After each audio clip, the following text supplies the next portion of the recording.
More or Nothing. Hello and welcome to this special episode of Maul or Nothing. As it's the Six Nations, we're taking you to the heart of the action, peeking behind the curtain, if you will. We are joined by none other, the Scotland superstar centre, Sione Tuipulotu. Sione, good to have you on, mate. How are things?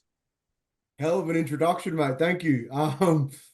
Yeah, thanks for having me, guys. I'm just chilling at the hotel, really. We just had sushi night tonight, so I got a full belly now, so I'm just cruising into the night. Oh my God, I love those guys. What's the name of the rest? What was the name of those guys? They're These so good, eh? Harajuku Kitchen. Harajuku Kitchen. I bloody love them. They're so good, eh? Oh man, there's nothing better. That's probably the best thing about camp, eh? All the big feeds, free feeds, Well, not it's having to good. cook at home. It's good. Like, obviously, they do well to mix up all the food and stuff like that, but I hate it because I eat with, like, obviously the Scottish boys and they're all hammering it down. And then I join with them hammering it down. And like the next day, I'm like 3.5 kilos heavier. So it's just like by the end of camp, I come in good shape. And then by the end of it, I'm just horrendous. Oh man, think you're going to need that extra 3 kilos this weekend against the French. Just think of it that way. Because there's some big old boys. How are you guys shaping up for that? How are you feeling in camp at the moment? To be honest, the last couple of days have been a bit strange, to be honest. Obviously, just the hangover from the game. Like, we won the game, but not a real hangover, just like the mental hangover. Careful. Freudian slip. But yeah, it's been a bit of a weird feeling. But we addressed some of the issues today and during the meetings and stuff like that about our second half and stuff like that. But I don't know, on a whole, it's good to start the tournament with a win, I guess. So we just move on to a big week. Right, let's go back to it then, shall we? Because Nons, I was there, man. And honestly, for the neutral, it made for probably one of the best games to ever watch. It was like the 38-38 all over at Twickenham. But even for me as a Scotland fan, there was part of me that was wanting the Welsh boys to come back a little bit just to keep it interesting because it was getting silly, 27-0 at one point. But like, mate, what like that first half? Let's start on that. Like, what about that first half?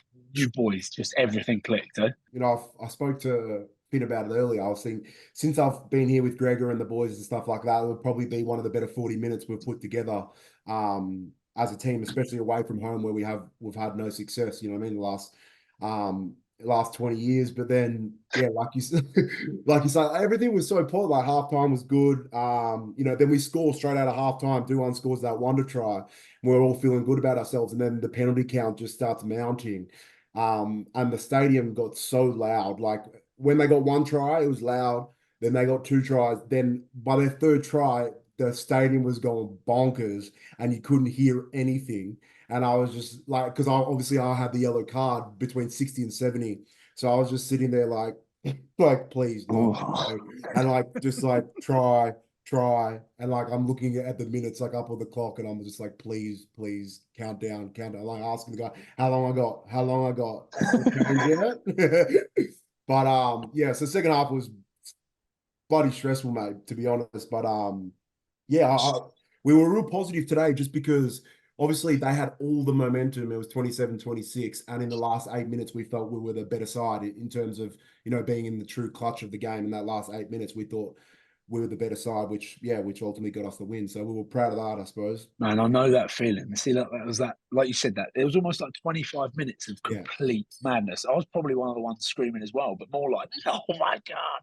Yeah. And like, that was it. It wasn't even just the Welsh fans, it was the Scottish fans as well. Yeah. Like, it was just mental. And it's almost like a white noise, when you're on the pitch and things are going wrong and like people are missing tackles and you're chasing the game and 14 penalties on the bounce. Crazy. There's no worse place to be than inside that stadium, Principality, roof closed with all that noise, all those Welsh fans absolutely steaming. Yeah. Just screaming. There's, mate, under the pump. It was Talk mental. Talk to me. Oh. Gregor spoke today about, I'm pretty sure, I don't know if this stat was completely made up, but apparently in Test rugby, there has never, ever been 14 consecutive penalties for the other team. Or for like one-sided team. I don't know if that was just a stat dropped in there today to be like, we did all good, like to still win, you know, like get it done. But yeah, it's pretty. Well, it's crazy, man. I've definitely never been in a game where we've been on the wrong side of the penalty count 14 consecutive times. So Yeah. We were asking, I asked the boys on yesterday when we sort of reviewed all of the games, but to give us their feelings in that moment where you're being suffocated and you feel, running with concrete boots, everything is against you, and it's absolutely suffocating. Like, really just describe that sort of moment where you can't do anything right, and the momentum is just this wave that just keeps smashing up against you. Yeah, like Ryan was saying, it's everything's heightened because you're in that stadium. You know what I mean? Like, it's everything, the noise and everything makes everything so much worse. But to be honest, I think the most frustrating thing about the penalty count and obviously the momentum changing on us so drastically is that for a lot of the penalties we thought were really hard done by. And it's hard to like process that in the game when you're feeling like you're hard done by, or you don't feel like you're offside, or you don't feel like that was, I don't know, hands in the ruck or whatever. When those type of penalties mount, that's the most frustrating thing. And when you're in a stadium like that, and the whole crowd's on top of you, they're scoring Maul tries. They're making line breaks down the edge for no reason, or like line breaks off kickoffs, which don't happen in Test rugby. And then you add on the penalty stuff like that, the pressure mounts very quickly. So that's why I'm probably most proud about the lads, that we pulled it out at the end and we were the better team in the last 8 minutes of the game. And I thought our halves controlled that really well, and Benny and Finn and stuff like that. And George was on at that time. So yeah, I'm proud of the lads how we managed that last part of the game. Nons, you're 27-0 up, and then suddenly Wales have got a bonus point, right? Already 45 bonus point, and you're going, hold on a minute, who's speaking under the post? Because I know that Finn's obviously captain now. Who's chatting there? Who's talking now? To be honest, Finn was doing most of the talking. But I remember, like, obviously there's a certain level of like, what the fuck's going on here? You know what I mean? Like, in terms of, for example, 27-0 to 27-26. But Finn did most of the talking, and like I said, especially in that last 8 minutes, Finn was very loud. And obviously with his new role as captain, I thought he really nailed it in terms of finishing that game off, because I could just tell he was very assured that, especially when I came off back on from my yellow, he just kept saying to me, all right, let's just go win the game now. We've let them back in the game now, but he was very confident in saying, all right, last 8 minutes, let's just go win the game now. And I thought he controlled that really well. Yeah, that's it. That's the important part, because you've got to go out and try and win it.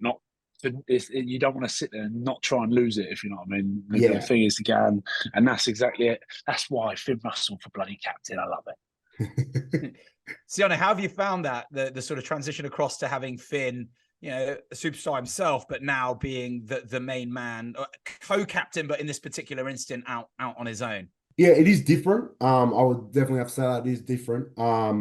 It's kind of weird, to be honest, because when I first got into the Scotland system, I suppose Finn was like it was on. No, I don't know what period he was going through with the coaches and everything. Mate, we've watched the Netflix documentary, right? We've watched the Netflix documentary. Correct, we know what's happened. He was a rebellion in a way, you know what I mean? It was like against the grain type of thing. So in the last 3 years, I've just seen him as a mate as well, because I'm around him a lot off the field as well. He's grown so much, and Wilson will probably tell you as well that he's always been a leader in terms of rugby, you know what I mean? Like, in terms of wanting to win the game and his passion to play for Scotland and stuff like that. That's stuff that I've always followed him into. I love following him on game day, because he never lacks passion or the want to win and stuff like that.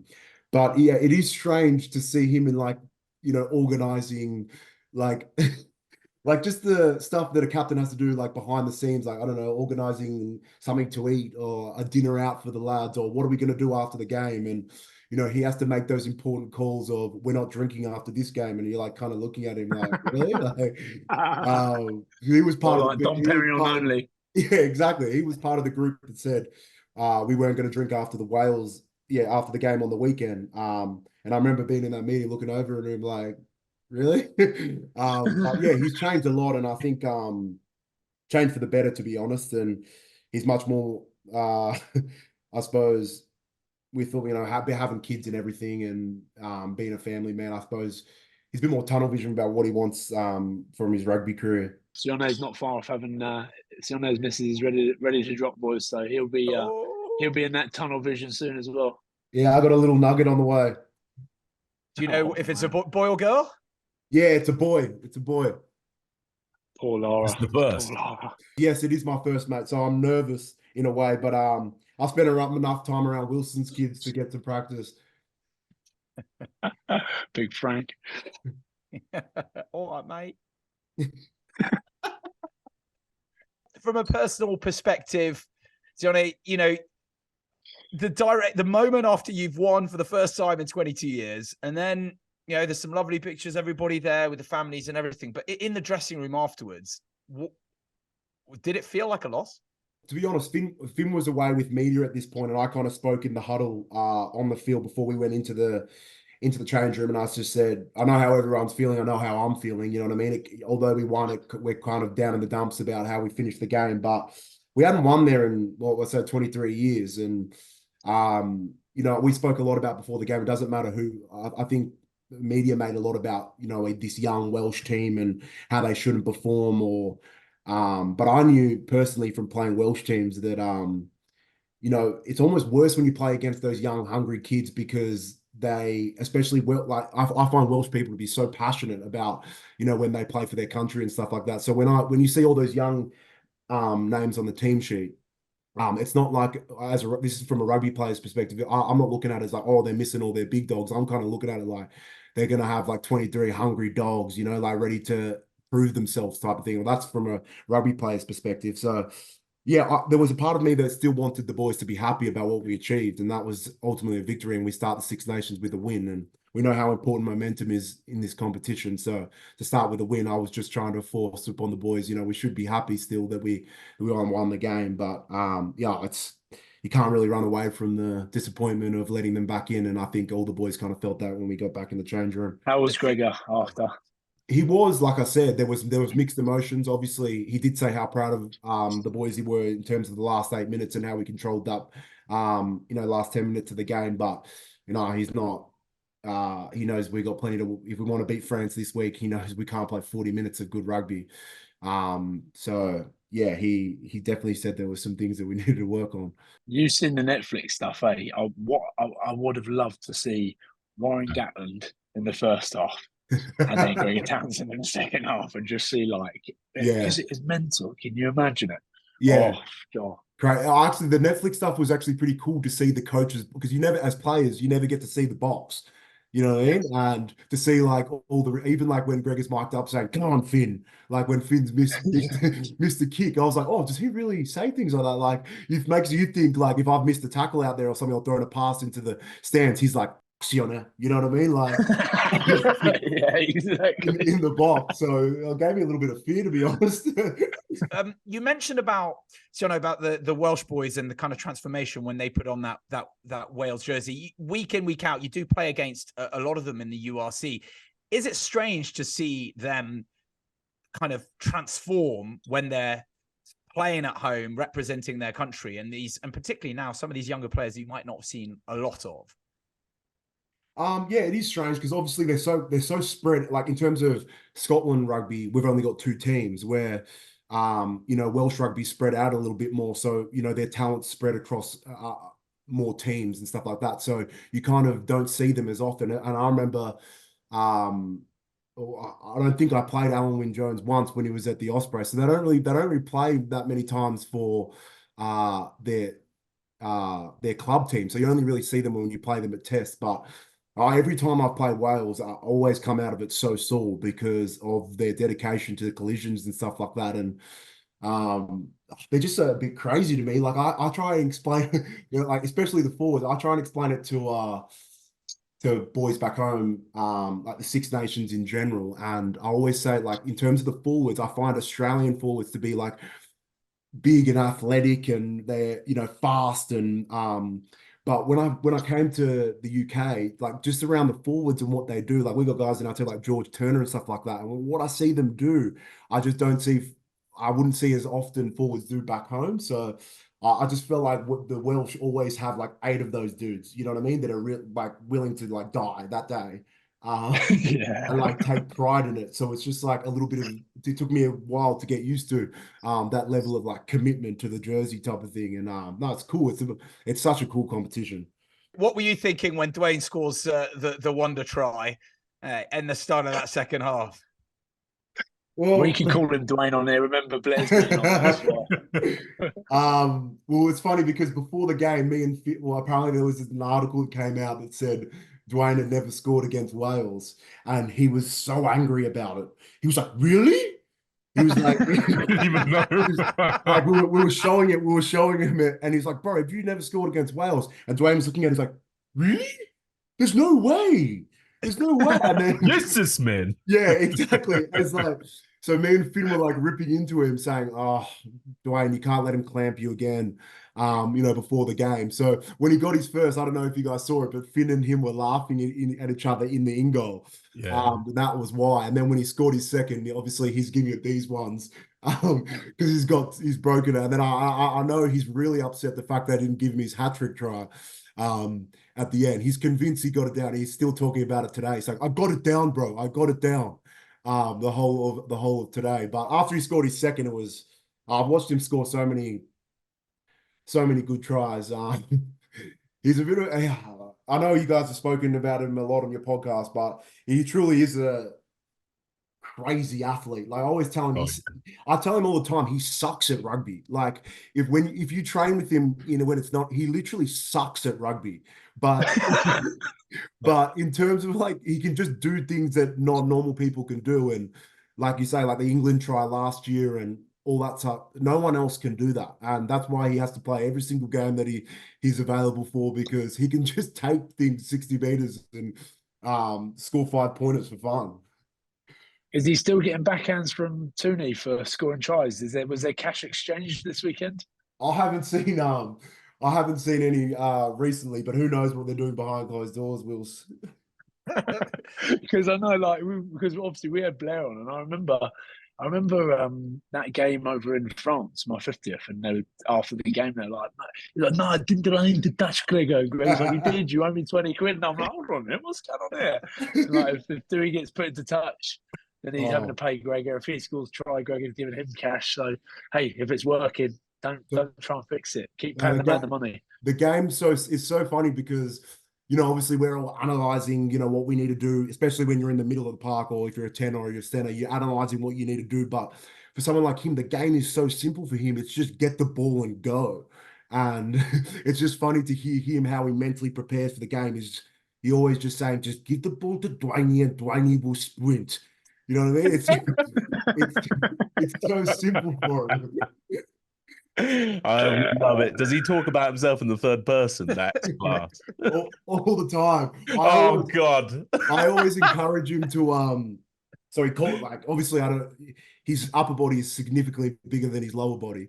But I always get him to flex his biceps, and he loves it. Like if I go past him, I'll say out of context, I'll be like, "Show me the puppies, Dwayne," and he'll be like, "Whoa."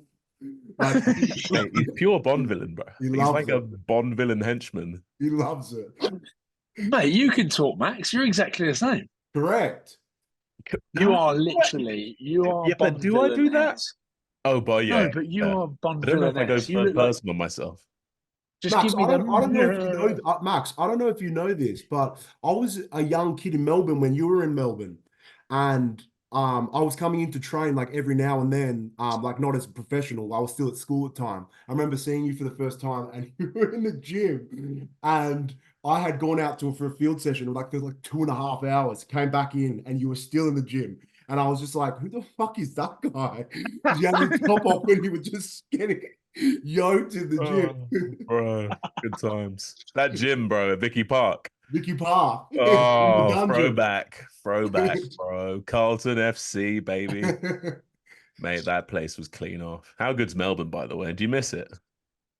Oh, mate, so much. Whenever I have to like block family members because like they put up too much shit of Melbourne, like the skyline or whatever. I just get off them, and I've had enough of seeing that shit. Yeah, Crown Casino. Yeah. Chapel Street. Oh, South Yarra. Filthy. Do you? What was your club team in Melbourne back in the day? Were you Moorabbin? No, I was Southern District Pirates. Oh, Pirates, yeah. I played for the Rams for a while. It was so fun. So many. It was like I was like one of two white geezers on it. It was just it was so, bro. It was class.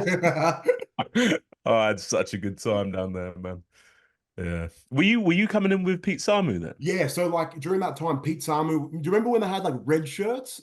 Yeah. Bro, Pete Yeah. Samu couldn't crack Rebels, lads, by the way. Crazy. Then Crazy. couldn't crack it. Now he's just making bucks down in Bordeaux Begler. Mate, there was so many. Like I remember Emmanuel Marfu was there as well, who's now at Toulouse, going to play for France now. Like we were all red shirts down in Melbourne. I was just thinking to myself, like, we could have made a team out of those red shirts. Exactly. Now, when you look back at it, you're like, there were so many killers. Oh, man. Aussie rugby, eh? They've made some bad decisions in the past. Eddie Jones being one of them. No comment. No comment. I could be going to Japan soon. Oh, You spent some time in Japan though, didn't you, Sione? Yeah, I spent 3 years at Yamaha, which was so good. I loved it. And a perfect time as well. I went there pretty young, to be honest. I think I left Aussie when I was 20 or 21 and spent 3 years there, and I loved it. It was so good. Back there after at some point in your career? Not too sure, to be honest. I might retire a Warrior, to be honest. What do you think, Wills? don't give me that. Don't give me that. I like it. I love it. I love it, but I can't see it happening. Is Tooney still on you trying to get your brother over, or have they given up on that? My middle brother really backstabbed us. I've been trying to get him over, and me and Tooney and Gab were trying to get him over, but I think for the meantime anyway, he's set on staying in Aussie for the meantime. But my littlest brother, I'm hoping we can get him over. He's a hooker, so I'm hoping he can come over and George Turner can teach him how to get concussed and stuff. Yeah, George is good at doing that. Hey, he likes to maim himself. We talk about him we speak about him a lot on here as well, don't we? Just say he doesn't care about his body. Mate, He's another odd one. Right, let's we know we've only got you for a little bit, mate. So building up to this week, is that what you want to do, Marky boy? Yes, in fact, what a wonderful segue. Cheers. Thank you, Ryan. What a teamwork, as always. We had Blair Kinghorn on a few weeks back. He was brilliant. You know him well. He and Ryan agreed that there isn't that much fear of the French because of the results that you've had over the last few years. Would you say that's applicable this week, or, is there an element of, hang on, they're a wounded French beast and they're going to really come at us now? Blair's really set me up there, hasn't he? Blair's been he's had a couple one-liners, Blair's, before some really important games that have got us into a bit of trouble. But I'm not going to go as far to say we don't fear them or anything like that. I think especially after their game on the weekend, because they're coming off such an important loss to an island. I suppose if you lose this game, you're most likely out of the tournament, or your chances to win it are very slim. So we know they're going to come here motivated. But I like to think our rugby matches up pretty good with their rugby in terms of, we always play pretty good rugby against them on both sides of the ball. But obviously, I think the last 2 times I played them, we lost both. So, last 3 times we've lost 2 and 1-1. So yeah, like I said, we match up pretty well against each other. It always makes for a good game, but we're trying to start the tournament off 2 from 2. So I'd like to think that we don't necessarily fear them, but we know what massive challenge lies ahead. Sione, out of opposition in the Six Nation, who do you find the trickiest, like opposite number out of the sort of Six Nation teams? Who do you find like other centers? Yeah, other centers. Who's your toughest matchup? To be honest, it'd have to be Bundy's always a tough matchup because we're always just butting heads the whole game, which I love anyways. It's part of the game that I love, and I'm pretty sure he would love it too. And Dante's he's been good for past 5, and he offers a little bit of a different challenge because of his breakdown threat, and he's just a big dude. Like, I know on the rugby field it looks like everyone's the same size, but Dante's a little bit more hench than the rest. He's kind of like another back rower out there. But I did that on the weekend, so it's all good. Yeah, congratulations. Welcome to the back row, bro. Thank you, bro. I was worried about you going, but yeah, I'll probably have to say those 2 in terms of they're the 2 physical matchups that I like, but I really enjoy playing against them as well because I'm sure they enjoy the game the same way I do as well. So it always just makes for a physical matchup. Yeah, lovely. Plus, Bundy can give it that. He doesn't stop, does mate, he? he loves stick talk. He gives it smoke, Oh, innit? yeah. Yeah. Yeah, the boys were telling me that, but to be honest, every time I've played Bundy, it's kind of been like a healthy respect between us. Because I like to lip up a little bit as well, but I know if you're gonna give lip, you're probably gonna get some back. So I think the thing between us two is kind of like we just don't talk, you know? We just yeah. I played him. I played him in ITM years ago, right? It must have been 2013. He has changed significantly in weight. He was at counties, I think. Right. He stole the shield of us, and mate, I reckon he must have put on since then. I reckon easy like 15 kilos, 20 kilos. He completely changed shape. Like Yeah. ITM back then, you're just running for days. Now he's just gain line weight. Give Yeah. me this, yeah. Yeah, That'll be completely nons. right. That'll be nons at the end of his Six Yeah, Nations nons. campaign if he keeps doing if he keep hammering the sushi big boy. The sushi train will Be get like, you. you'll be like big nons from Glasgow. Feeling like a lot of him by the end of it. Speaking of big players, Sione, any thoughts on Posolo Tuilagi? Because he looks a pretty big unit if he comes on and does his 20 minutes like he did against Ireland. Yeah, I watched him on the weekend. We played against him as well when we were. It's funny, we were watching the game, and we played him when he was at Perpignan, but it was like 2 years ago. So I'm thinking he was like 16 or something when we played him.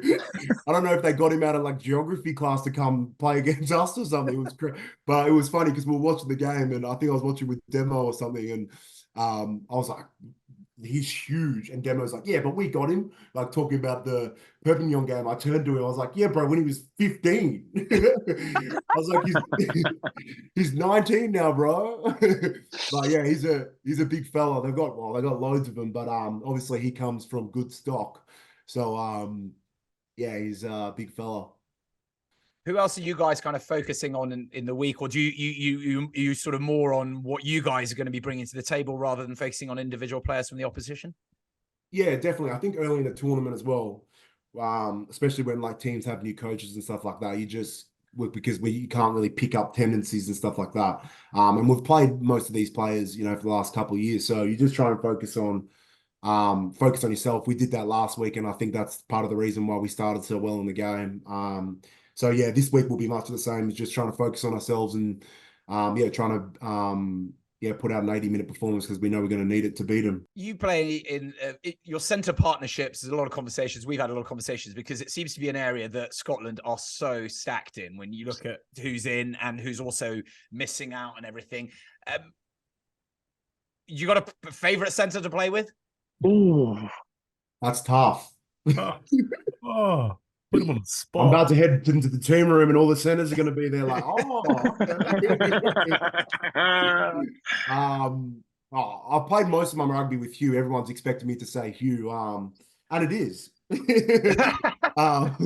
But yeah, I play with Hugh at Glasgow, and we've created a pretty good partnership together. And I like to say I trust him out on the field, and hopefully he trusts me just because we've played such big games together. But yeah, like you say, mate, there's so many good centers here, and I think with like heaps of different play styles as well, like even Hutch, Cam Redpath, Stafford McDowell, they all have like different strengths, and that's something that I actually really like because for me anyways, I always try and practice everything, if you know what I mean. Like as a center, like you want to be good at kicking, you want to be good at passing, you want to be good at carrying, and you want to be good at defending and stuff like that. And when you've got a center core that there's so many different styles, I always try and ask questions type of thing, whether it's ask Hutch about his, I don't know, ball playing, or, ask Shug about his running lines and stuff like that. That's what makes for, a good, healthy center room, is that we're all trying to pick up each other's strengths and get better individually. One of Dewey's tries, Big Dwayne's tries. It was another classic, wasn't it? Another Scotland classic. Second phase, off 9 to the big Sione Tuipulotu. Shuggy runs that beautiful down line together. Out the back, no look, Finn Russell, and he's just pump, puts the big boy through. It's just like, teams know it's coming, but they can't defend it. And it's a bloody beauty to watch, I tell you. I'm getting a bit loud here. I'm in the BA lounge, but I can't wait to see it again this week, boys. I can't wait to see it again this week. I'm just on my way to Dubai, though. That'll be right. I'm on my way to Dubai. I'll be back. I'll be back for the game to come and watch it, so don't worry. And I know you want to talk about this. Super Bowl's coming up, isn't it? Exactly. Super Bowl weekend. Let's lock in. You 49ers, yeah? I'm Niners. Yeah, I want Is it Niners to Niners? win. Yeah. I can't. We can't be having the Chiefs to have Nah, success, they're getting and we can't be obnoxious. having Taylor Swift have any success. Absolutely not. Travis Kelsey's and Paddy Mahomes doing my nutting.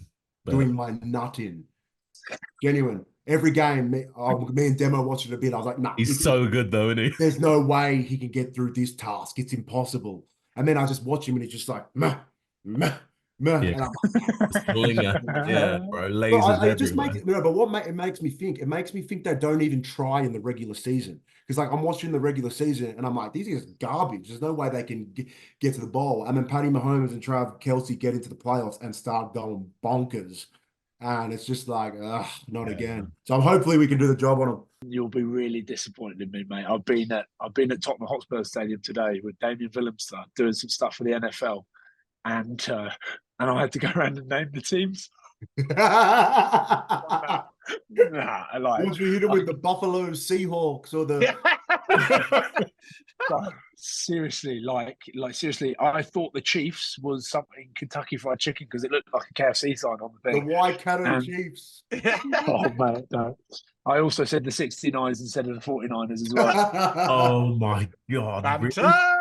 Yeah, on purpose. But honestly, I was so bad at it. Damien Willemson, I was just like dropping. There was like 40 jerseys, and he just had to list them off, and it was like bomb, bomb, bomb, bomb. It was pretty impressive. But there's a little piece of the Super Bowl whilst we're at. Well, hang on, but let's just a quick one as well, because obviously Sione is massively into American football, into the NFL. Would you ever, firstly, look at that international player pathway? Mate, he's going. He told me the other day he's going. Yeah. My knees are far Has he too told old. anybody else? Because Mate, my knee. Would you? I'm only 26, but literally my knees are like 35. So if I was gonna go, I should have gone when I was 18. I got no hope now. You know, I reckon you'd do a job. thoughts on Lewis Rees-Zammit going across there? Yeah, it's obviously a massive talking point. I remember when it got announced, all the boys are like coming up to everyone like, "You reckon he'll make it?" You know, like, "Yeah, how do you reckon he'll do?" I suppose it's I want him to do really well, to be honest. Like, but it's I don't I don't know what position he's going over. Is he going over for a wide receiver or a punt returner or something like that? But I wish him the best. Obviously, he's a phenomenal athlete, but it's such a hard like the specifics. I feel like in NFL are so hard to just pick up and learn. You know what I mean? I know if you're a running back, you just get the ball and run. But if you're going to be a wide receiver, there's like running routes and catching specifics and stuff like that. So I wish him all the best. So hopefully he makes it. So now, like, more rugby players can go over there and do their thing. Oh no, I reckon they start him on special teams. Just get him some big plays, punt returns, chase some kicks. Yeah, just slowly like lead into the offense. yeah, Be interesting exactly. to see where he goes. We're having the conversation the other day about like what positions like would make the good crossover and like vice versa. You know what I mean? Like NFL to rugby. And we're thinking like there'd be so many poly guys, like big monsters. Like we think about like Uini Antonio and like Emmanuel Mafu. There's no way they can't go over there and imagine Mafu was DT, bro. D tackle easy. He'd be class. Exactly. Like so the fact that Mailata made that transition as a left tackle from not even playing first team NRL, and he's absolutely killing it for the Eagles now. Yeah. It just goes to show. I'm with you. There's some freak show rugby, like big Willie Skelton would be fast in there. That athleticism with that size. Ooh wee. Yeah. Be so good. I know Jordan Mailata be laughing because he'd be playing under 20s ball, probably getting like $5,000 a year. Now he's on 20. Now he's on 20 M's. One of the best players in history. Oh, it's mental. Oh, you make it as a left tackle, you are laughing. Oh, so good. Sione, we know, mate, you've gone way past what you were kind enough to tell us you would, so we really appreciate it. We won't do much more. Just give us your thoughts. Again, don't want to keep chucking Blair under the bus, but he was like, "Yeah, do we fancy a Grand Slam? Yeah, let's do it." Same thing, yeah, easy. Bro, are you sure Blair is saying these things? Because I watched the episode. I'm not cursing anything. I'm not talking about any Grand Slams, that's for sure. We're going to try and beat France and then go into the fallow week 2 from 2, and then we'll see what happens after that. Fair enough. Because Ryan, every year he does the same thing. He goes, all we need to do is win the opener. Then it's easy because we win the second game, and then we're on for the.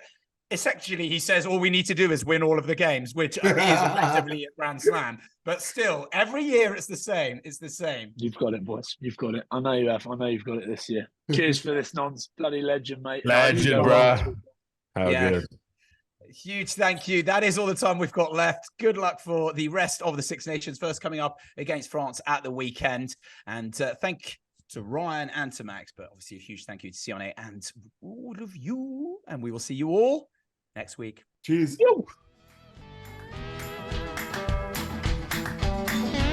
More or nothing.